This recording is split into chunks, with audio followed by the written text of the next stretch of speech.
High, আজকে আমি তোমাদের সঙ্গে শেয়ার করব স্ট্রিট স্টাইল চিকেন পকোড়া কিভাবে পারফেক্টলি বাড়িতে বানাতে হয়। প্রথমেই নিয়ে নিচ্ছি 500 গ্রাম মতন বোনলেস চিকেন, তাতে দিয়ে দিচ্ছি 1.5 চা চামচ হলুদ গুঁড়ো, 2 চা চামচ শুকনো লঙ্কার গুঁড়ো, 1 চা চামচ জিরে গুঁড়ো, 1 চা চামচ গরম মশলা, 1.5 চা চামচ আদা রসুন পেস্ট এবং 4টে কাঁচা লঙ্কা কুচি।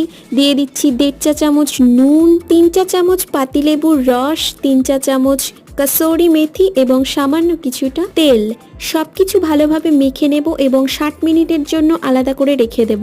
60 মিনিট পর ওই মিশ্রণটির মধ্যে দিয়ে দিচ্ছি 4 টেবিল চামচ বেসন, 2.5 টেবিল চামচ মতন কর্নফ্লাওয়ার এবং 1.5 চা চামচ ফুড কালার, 1.5 চা চামচ নুন এবং সামান্য কিছুটা জল। আবারও সবকিছু ভালোভাবে মেখে নিচ্ছি এবং অন্যদিকে আরেকটি পাত্রে তেল গরম করে নিয়েছি এবং একটা একটা করে চিকেনের টুকরোগুলোকে ছেড়ে দিচ্ছি এবং প্রায় গোল্ডেন করে ফ্রাই করে নিলেই তৈরি।